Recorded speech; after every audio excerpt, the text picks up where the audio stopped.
Students, कैसे हैं आप?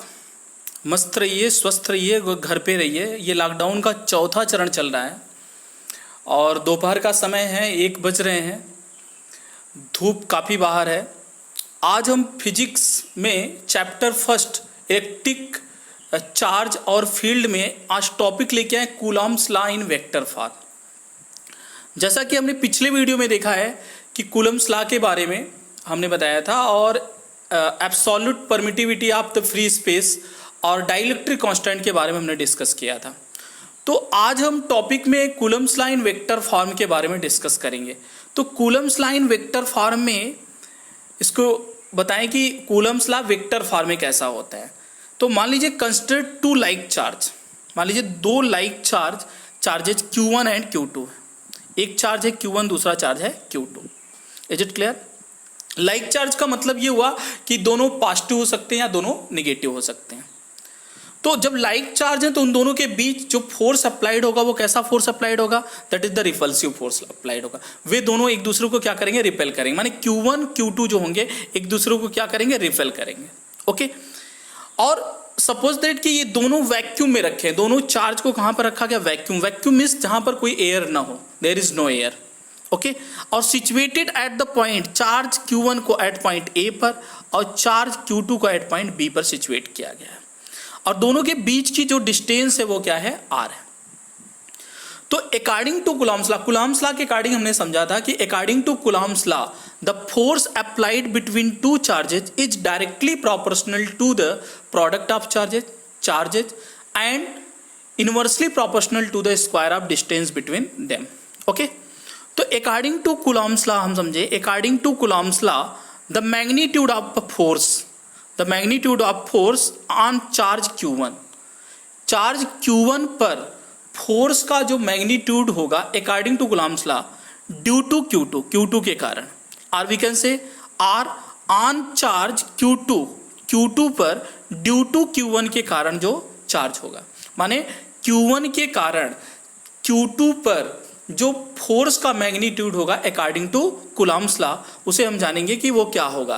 That is the F12 equal to F21, F12 equal to F21 equal to 1/4πε0 Q1 Q2 by R square. F12 equal to F21 equal to 1/4πε0 Q1 Q2 by R square. देखिए यहां पर late R12, जो R12 है ये unit vector है। जैसा कि आपने क्लास 11th में वेक्टर में पढ़ा था, R12 क्या है? यूनिट वेक्टर है जो पॉइंट करता है फ्रॉम चार्ज Q1 से चार्ज Q2 की तरफ। चार्ज Q1 से Q2 की तरफ क्या करता है? पॉइंटिंग करता है। Okay. And F12 equal to हो जाएगा 1/4πε0 Q1 Q2 by R square, cap R21 के इक्वल हो जाएगा।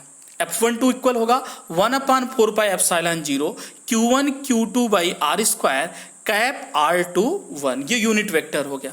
ओके। तो F12 is along the direction of unit vector, F12 is along the direction of unit vector R21 के हो जाएगा। Okay. तो जो F12 फोर्स अप्लाइड हो रहा है ये किसके अलोंग होगा? यूनिट वेक्टर R21 के अलोंग द डायरेक्शन होगा। Is it clear? तो यहां पर F12 की वैल्यू आई 1/4πε0 Q1 Q2 by R square cap R21। Is it clear? Next हम चलते हैं। तो आल्सो R21 जो होगा, R21 को अगर हम देखें कि R21 be the unit vector. R21 क्या होगा? Unit vector pointing from charge Q2 to Q1। जो R21 जो होगा ये भी एक यूनिट वेक्टर है जो पॉइंटिंग करेगा चार्ज Q2 से Q1 की तरफ। ओके। तो F21 क्या हो जाएगा? F21 equal to 1/4πε0 Q1 Q2 by R square cap R12। Is it clear? Means F21 किसके इक्वल होगा? 1/4πε0 into Q1 Q2 by R square cap R21 के। तो सो F21 जो हो गया is along the direction, F21 का जो होगा is along the direction of unit vector R12। Means the r12 unit vector के डायरेक्शन के अलोंग है क्या, f21। Is it clear? So cap r21 जो हो जाएगा अपोजिट ऑफ द r12 के, cap r21 is equal to the, equal होगा किसके, अपोजिट टू द किसके, r12 के, कैप r12 के। तो r21 कैप r21 जो होगा that is equal to the minus cap r12 के हो जाएगा। Is it clear? तो जो हमारा इक्वेशन सेकंड था, जो इसके पहले जो हम इक्वेशन बताए थे f12 equal to 1/4 pi epsilon 0 into Q1 Q2 by R square cap r21, वो जो हो जाएगा वो हो जाएगा ऐसे, that is the f12 equal to minus 1/4 pi epsilon 0 Q1 Q2 by R square cap r12 के। Is it clear? क्योंकि दोनों का डायरेक्शन क्या है, अपोजिट है। तो अगर हम थर्ड इक्वेशन और इस फोर्थ इक्वेशन को क्या करें, ये जो इक्वेशन है इसको अगर हम कंपेयर करें, ओके, ऑन कंपेयरिंग, ये फोर्थ इक्वेशन है, तो on comparing equation third and fourth we get, तो f12 इक्वल टू हो जाएगा माइनस f21 के, because the force of the f12 is opposite of the force f21 के। तो ये क्या हो जाएगा, दोनों एक दूसरे के अपोजिट होंगे लेकिन मैग्नीट्यूड में क्या होंगे, इक्वल होंगे। तो ये कूलॉम्स लॉ जो है ये agree with the Newton's third law के लिए एग्री है। बिकॉज वाई, क्योंकि according to Newton's third law there is equal and opposite reaction. Okay, तो ये कूलॉम्स जो लॉ है, ये कूलॉम्स लॉ जो वेक्टर फॉर्म में हमने रिप्रेजेंट किया है, ये न्यूटन्स के थर्ड लॉ को क्या करता है, एग्री करता है। Is it clear? ओके, समझ में आया? तो आज हमारी इस टॉपिक में हमने Coulomb's law in vector form बताया।